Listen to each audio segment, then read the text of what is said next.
Spider-Man protiv Milesa Moralesa. Oni su dva najmoćnija heroja na ulicama Marvelovog svijeta. A Miles postaje sve moćniji i moćniji. Ali je li dovoljno moćan da sruši originalnog Spider-mana? Tko bi pobjedio u borbi između njih dvojice? I zapravo, je li ta borba uopće izjednačena? Krenimo. Miles je bio samo običan tinejdžer dok ga nije ugrizao pauk modificiran Oz formulom koji je bio prokrijumčaren iz tada ugašenog Oscorpa. Ovaj ugriz mu je dao širok spektar moći, uključujući tradicionalne moći Spider-mana, ali je također dobio i električne moći koje je nazvao svojim Venom Stingom, kao i sposobnost da postane nevidljiv. Miles bi zatim godinama služio kao Spider-Man svog svemira, odnosno 1610, a povremeno bi se čak susretao s Peterom Parkerom sa zemlje 616. Tijekom događaja Secret Warsa, Miles je bio jedan od rijetkih koji su preživjeli kraj svega. I zapravo je bio jedan od rijetkih iz Ultimate svemira koji su preživjeli ponovno rođenje multiverzuma, zahvaljujući naklonosti Molecule Mana. Od tada, on i njegova obitelj žive na zemlji 616. Bio je član Osvetnika, šampiona, Ultimatesa i jedan od najvažnijih heroja na svijetu. Miles ima svu proporcionalnu snagu pauka, što znači da je lako nadljudske snage. Dovoljno je snažan da lako podigne i baci policijski automobil, veliki kamion ili čak transportni kontejner, što znači da podiže i baca do 34 tone ako je taj kontejner pun. I luda stvar je što Miles još uvijek razvija svoju snagu. Ovo još nije ni blizu njegovih punih granica. Ali čak i ako još nije dosegao svoj maksimum snage, Spider-Man i dalje može zadati ozbiljan udarac.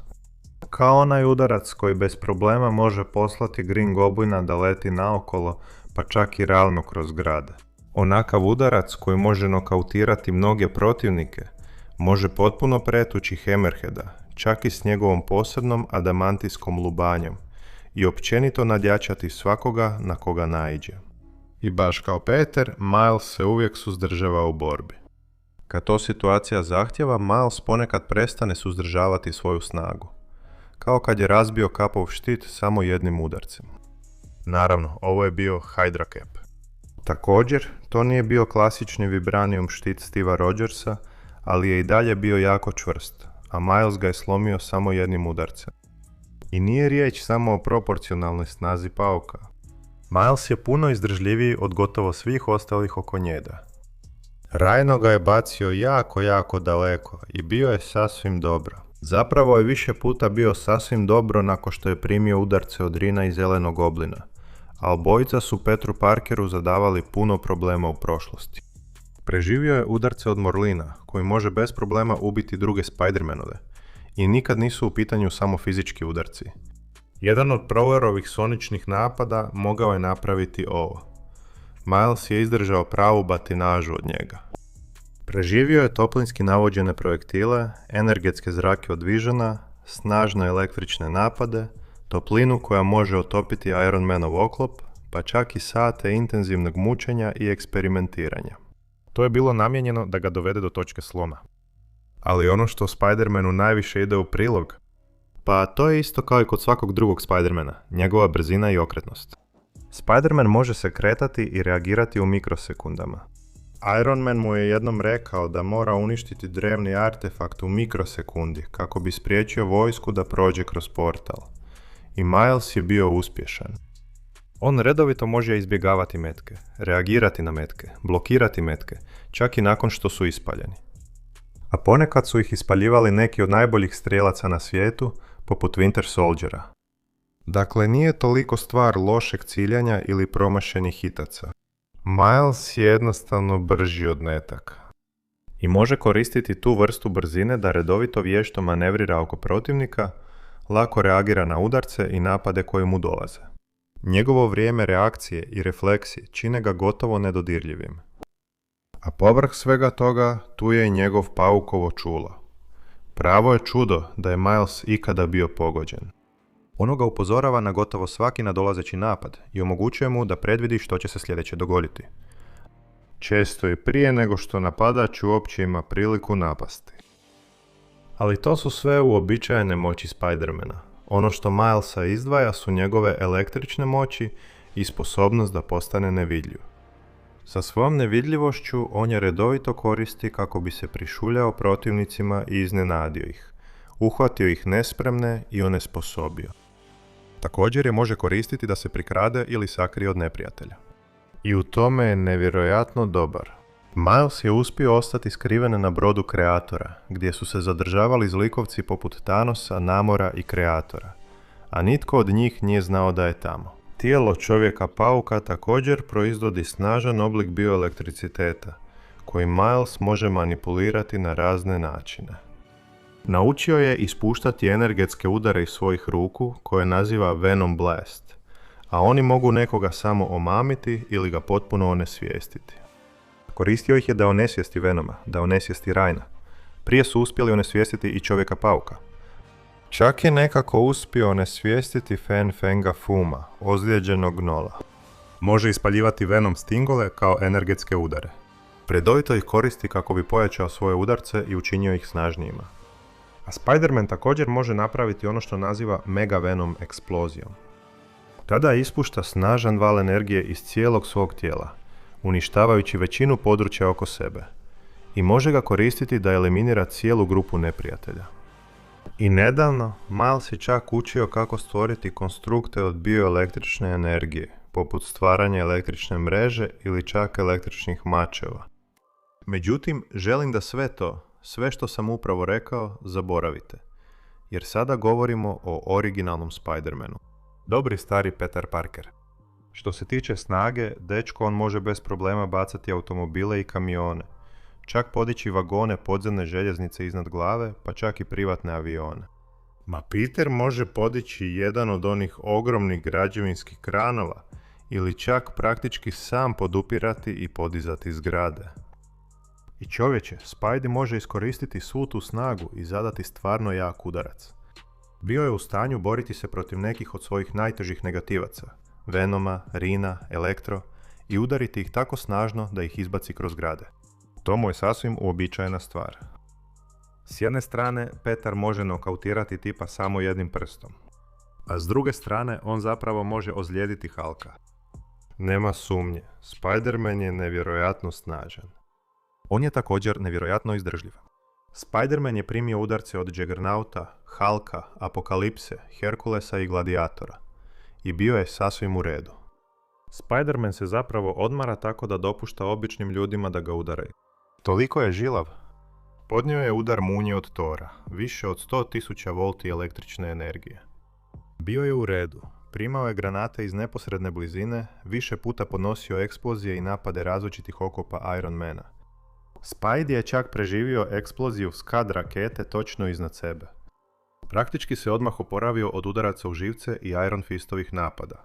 Spider-Man je također praktički imun na bilo kakav otrov ili kemijski napad, jer njegovo tijelo može odmah filtrirati sve to. Njegovo tijelo je čak izdržalo dovoljno otrova da zbriše cijeli grad. I na kraju, Spider-Man je zaista jedan od najbržih i najokretnijih likova u cijelom stripovskom svijetu. On se može kretati brže nego što oko može vidjeti i čak se najboljim borcima čini kao mutna sjena. Doslovno može prijeći kilometre u samo nekoliko sekundi. A da ne govorimo o običnom izbjegavanju metaka. To je za Spider-mana sada prelagano. On doslovno izbjegava munje i energetske zrake. Čak i energetske zrake koje su navodno brže od samog svjetla. I sve to znači da Spider-Man rutinski može brzinom nadmašiti većinu protivnika s kojima se suočava. Čak i protiv Black Panthera, Daredevila ili drugih majstora borilačkih vještina, iako su možda vješti od Pita, Spider-Man je jednostavno toliko brži da će ipak uspjeti zadati svoje udarce. Spider-Man također ima savršenu protumeru za gotovo sve što mu se nađe na putu, svoj Spider Sense. Spider-Man će znati svaki potez koji njegov protivnik namjerava napraviti, jednostavno zato što će mu Spider Sense to reći. A Spider Sense nije samo sustav upozorenja koji mu govori kada će biti pogođen, već je u suštini i radar koji mu daje potpunu svijest o cijeloj njegovoj okolini. Tu su i Spider-Manovi izbacivači mreže koje treba uzeti u obzir. Bili su sposobni obuzdati čak i Ironmana, pa čak i Herkulesa i druge bogove. Osim toga, Spider-Manova mreža je praktički otporna na vatru, kiselinu i gotovo ju je nemoguće prerezati. A Peter također nije ni loš borac. Zapravo, Spider-Man je surađivao s najboljim stručnjakom za borilačke vještine u Marvelu, Shang-Chijem, kako bi razvio svoj vlastiti stil borbe. Nazvan Put pauka osmišljen je kako bi poboljšao njegove paukove moći i dao Peteru određenu razinu borilačkih vještina. Dakle, na kraju svega, može li Miles zapravo ovdje pobijediti? Može li on pobijediti Petera? Pa, Miles stvarno ima dobru prednost. Ima gotovo sve moći koje ima Pete, ali uz to ima i sve svoje bioenergetske moći i Venom Blast, plus sposobnost da postane nevidljiv. I čak kad je riječ o fizičkoj snazi, naravno. Peter možda sada jest jači, ali možeš tvrditi da je to samo zato što je stariji. Daj Milesu još nekoliko godina da odraste i sazrije i ta razlika nestaje. Već smo vidjeli da je Miles otprilike jednako snažan kao što je Pete bio kad je bio Milesovih godina. Isto vrijedi i za iskustvo. Naravno, Peter ima puno više godina iskustva s cijelom tom superherojskom stvari. Ali opet, daj Milesu još nekoliko godina i to bi moglo postati nebitno. Ali naravno, Miles još nije sasvim na toj razini i stvarno ne želite podcijeniti Petovu fizičku snagu. Na primjer, Peter stalno se suzdržava i ne pokazuje svu svoju snagu. Kad je Doc Ock nakratko preuzeo tijelo Spider-mana, slučajno je otkinuo vilicu jednom negativcu. Jedan od prvih puta kad je zadao udarac, ozbiljno je podcijenio koliko je Peter zapravo snažan i nikada nije znao da se Spider-Man suzdržavao u svakoj svojoj borbi. Povrh svega, kada je kći Petera Parkera putovala kroz vrijeme u prošlost kako bi vidjela svog oca u njegovoj najboljoj formi, pa jedina stvar koja ju je šokirala nije bila samo to što je bio jako snažan, već i to što je bio jako brz. Što je zapravo rijetka kombinacija u Marvelu. Obično su najjači likovi nespretni i sporiji u usporedbi sa svojim bržim, okretnijim kolegama. Ali ne i Spider-Man. Iako možda nije najbrži ili najjači, najbolji način da se to opiše je da je jači od svih koji su brži od njega i brži od svih koji su jači od njega. Uopće se ne šalim. Spider-Man je dosljedno brži od gotovo svih protivnika s kojima se bori.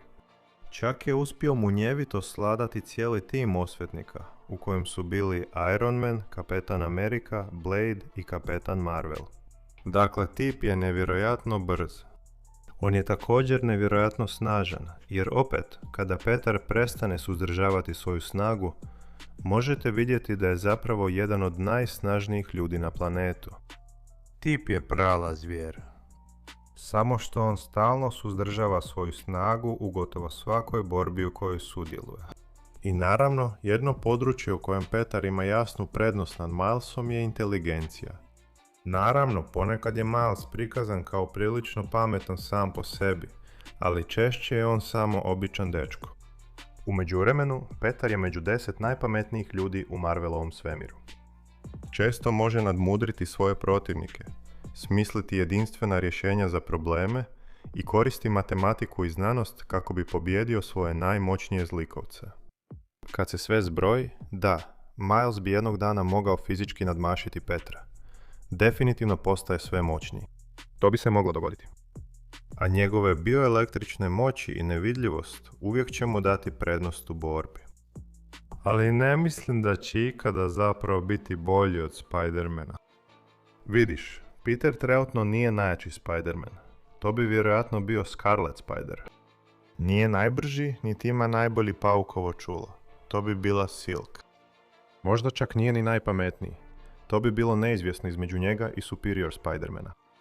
Ono što Peter ima je najbolja ravnoteža između svih svojih moći i sposobnosti. To je ono što ga u suštini čini najboljim među svim paucima. Isto je kao i u Batmanovoj obitelji. Nightwing je spretniji akrobat od Batmana.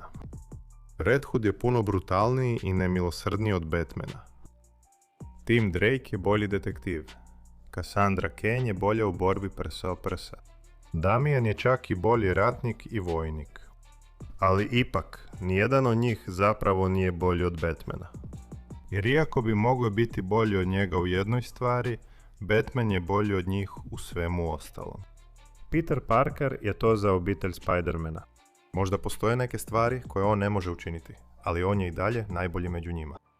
Da, Miles postaje sve moćniji i razvija sve više moći. Ali on neće uskoro pobijediti originalnog Spidermana. Spider-Man bi ovdje svaki put izašao kao pobjednik. Nije ni blizu. Ali što vi mislite? Oglasite se u komentarima ispod. Znam da ćete sigurno imati štošta za reći o ovome. Možda ste ostali do kraja i stigli do kraja videa. To je nevjerojatno. Hvala vam puno što ste gledali i što nas podržavate. A ako se želite pretplatiti, slobodno se pretplatite. Vidjet ćemo još ovakvih videa svaki tjedan. Vidimo se tada. Vidimo se sljedeći put.